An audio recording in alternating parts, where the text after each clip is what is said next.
Berkobarnya api perjuangan di Ambarawa sejak tanggal 16 September tahun 1945 telah terdengar akan kedatangan pasukan Afnei yang dipimpin oleh Letnan Jenderal Philip Christensen di berbagai daerah di Jawa.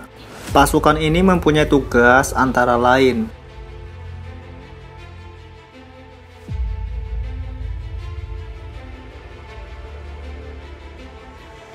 pada awalnya, pendaratan Jenderal Christensen mengeluarkan pernyataan yang mengakui Indonesia secara de facto. Hal ini dilakukan dengan menyadari bahwa usaha sekutu tidak dapat berhasil tanpa bantuan pemerintah Republik Indonesia. Pada awalnya, kedatangan sekutu memang tidak dipermasalahkan kedatangannya, sampai kemudian rakyat paham akan keberadaan Nika di balik kedatangan sekutu. Hal ini mengakibatkan terjadi penolakan-penolakan oleh rakyat sampai berujung pada bentrok fisik. Situasi berubah, provokasi tentara Nika ini berimbas menjadi teror yang menghadapkan rakyat dan sekutu. Situasi dan kondisi yang semakin genting di berbagai daerah mendapatkan respon dari kalangan pemimpin RI dan para ulama. Presiden Soekarno mengirimkan pesan kepada Kiai Haji Hashim Asy'ari untuk meminta pandangan terkait hukum membela dan mempertahankan tanah air. Pemimpin Nahdlatul Ulama ini kemudian mengundang tokoh-tokoh ulama di Jawa dan Madura untuk melakukan ijtima, pertemuan dan musyawarah. Tokoh-tokoh ulama kawakan seperti Kiai Haji Wahab Hasbullah, Kiai Haji Bisri Syamsuri, Kiai Haji Wahid Hasim, dan ulama lainnya, serta pemimpin Laskar Hizbullah Yainul Arifin, pemimpin Laskar Hizbullah Kedua Saifuddin Juri, serta para Laskar Hizbullah daerah lainnya ikut berkumpul dalam forum ini. Dari pertemuan ini menghasilkan kesepakatan bernama Resolusi Jihad. Pertemuan ini merupakan lanjutan dari hasil resolusi jihad yang ada di Kedu pada bulan sebelumnya. Ini kemudian mendapatkan sambutan positif dari seluruh ulama di daerah lain, bahkan se-Jawa dan Madura. Hasil keputusan tersebut oleh Saifuddin Zuhri diberikan kepada Kiai Haji Wahid Hasim, kemudian berdampak pada rencana resolusi ulama yang lebih besar. Sebagai corong utama politik kalangan ulama, Kiai Wahid Hasim melakukan lobby politik kepada Soekarno untuk mengusulkan agar melakukan tindakan mendapat dukungan dari simpati rakyat menghadapi kedatangan sekutu. Pertemuan alim ulama se-Jawa dan Madura beserta badan kelaskaran diselenggarakan tanggal 21 sampai 22 Oktober tahun 1945. Forum pertemuan sepakat untuk mengajukan resolusi jihad kepada pemerintah Republik Indonesia, sebab para ulama menganggap pemerintah Republik Indonesia tidak melakukan perlawanan yang nyata terhadap tindakan Nika yang membonceng sekutu. Resolusi jihad dicetuskan secara langsung oleh Kiai Haji Hashim Asy'ari pada tanggal 22 Oktober tahun 1945. Berisi pokok-pokok kaidah tentang kewajiban umat Islam laki-laki maupun perempuan dalam berjihad mempertahankan kemerdekaan tanah air dan bangsa. Resolusi jihad ini dimuat dalam surat kabar kedaulatan rakyat pada tanggal 26 Oktober tahun 1945 dengan judul Tuntutan Nahdlatul Ulama kepada Pemerintah Republik. Koran yang berisi tentang hasil keputusan rapat ulama se-Jawa dan Madura pada tanggal 21 sampai 22 Oktober tahun 1945 terkait tuntutan NU terhadap pemerintah RI supaya segera mengambil tindakan terhadap sekutu Nika dan Jepang yang telah melakukan tindakan keonaran dan kejahatan. Selain itu juga ditunjukkan kepada seluruh kaum muslimin untuk melakukan perjuangan sabilillah karena wajib hukumnya bagi seorang muslim untuk mempertahankan kemerdekaan tanah air dari penjajah. Lahirnya resolusi jihad ini menjadi sumbu ledak perlawanan kaum muslimin terhadap pihak-pihak yang ingin mengganggu kemerdekaan Indonesia. Resolusi ini dikeluarkan untuk mempropaganda kaum muslimin agar mau berkorban dalam upaya mempertahankan tanah air dari penjajah. Sejak resolusi jihad pertama, pengaruhnya begitu besar. Pengaruh sampai membangkitkan semangat 60 juta kaum muslimin seluruh Indonesia yang siap berjihad fi sabilillah. Keputusan Muktamar Umat Islam Indonesia di bidang kemiliteran bersenjataan di kalangan ulama dengan barisan sabilillah tersebut sebagai kelanjutan penguatan Laskar Hizbullah yang terdiri dari 400.000 pasukan. Berkobarnya semangat jihad umat Islam, terutama Laskar Islam Hizbullah, ternyata telah menyulut perlawanan di berbagai daerah. Perlawanan rakyat atas kedatangan sekutu di suatu daerah akan memicu perlawanan serupa di daerah lain. Pendaratan sekutu di Semarang yang menuju Ambarawa Magelang misalnya mendapatkan perlawanan di daerah Kedu. Kares dan Kedu sebagai markas strategis Barisan Sabilillah dan Laskar Hizbullah di Jawa Tengah merespons segala keputusan dan kondisi yang ada. Para kiai mulai memobilisasi di masing-masing daerah. Disinilah muncul pasukan-pasukan Laskar Hizbullah kebanggaan di daerah masing-masing, misalnya Barisan Bambu Runcing, Barisan Muslim Temanggung, Angkatan Umat Islam atau AOI, dan lain-lainnya. Keputusan ulama tersebut mendapatkan sambutan dari badan-badan perjuangan yang ada di Kedu. Keputusan tersebut memuat maklumat kewaspadaan dan melawan musuh yang akan menyerang Republik. Maklumat tersebut dimuat dalam surat kabar kedaulatan rakyat dengan judul Rakyat Kedu Marah.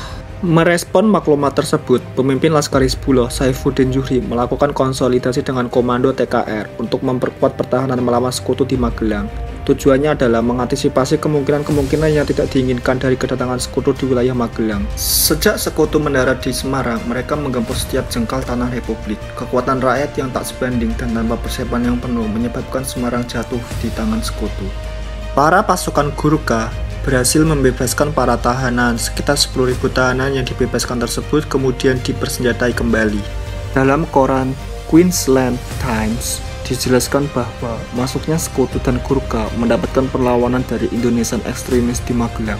Perang ini berujung pada penyerbuan gudang bahan logistik pejuang kemerdekaan serta pelusutan terhadap TKR di sepanjang jalan menuju Magelang. Tercatat sekitar 42 rakyat Magelang gugur dalam pertempuran tersebut. Konflik antara kedua belah pihak dapat diakhiri setelah dilakukan pertemuan pada tanggal 1 November tahun 1945 antara Insinyur Soekarno dengan Brigadir Jenderal Battle di Magelang. Dari perundingan tersebut menghasilkan beberapa kesepakatan yang intinya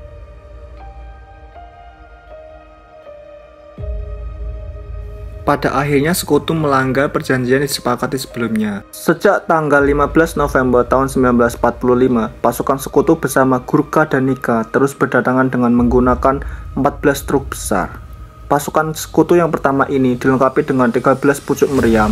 Sampai pada tanggal 16 November tahun 1945, tercatat truk yang berdatangan dari arah Ambarawa yang mengangkut tentara sekutu mencapai 157 buah. Tindakan sekutu memperlihatkan gelagat keinginan untuk menggempur kota Magelang. Para pemuda dan rakyat Magelang geram atas pelanggaran kesepakatan yang dilakukan oleh sekutu. Puncaknya sejak tanggal 19 November sampai tanggal 20 November tahun 1945, terjadi pertempuran antara para pemuda Magelang yang tergabung dalam Kelaskaran, Tentara Pelajar, Barisan Pemberontak, dan TKR. Konsolidasi perundingan mengenai persiapan penyerbuan ke markas sekutu di Magelang dipimpin oleh TKR. Hal ini dilakukan supaya ada koordinasi dalam penyerbuan terhadap markas sekutu. Begitu juga dengan Kelaskaran lainnya, harus ada kekompakan dalam perjuangan. Para hadirin sepakat serta mendukung gagasan dalam penyerbuan untuk mentaati komando TKR.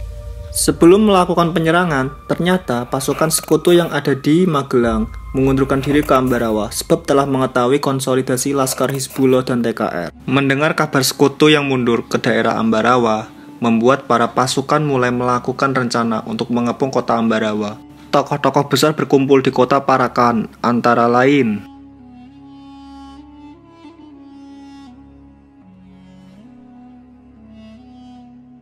para laskar pejuang dari luar daerah berbondong-bondong menuju rumah kediaman Kiai Haji Subeki Temanggung sebelum perang di Ambarawa.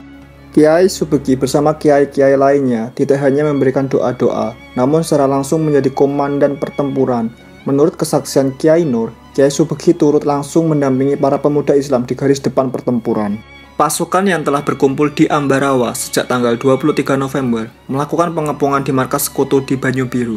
Pengepungan ini dilakukan banyak pasukan dari TKR, Laskar Hizbullah, sampai Sabilillah, dan Barisan Pemberontak Rakyat, Tentara Pelajar.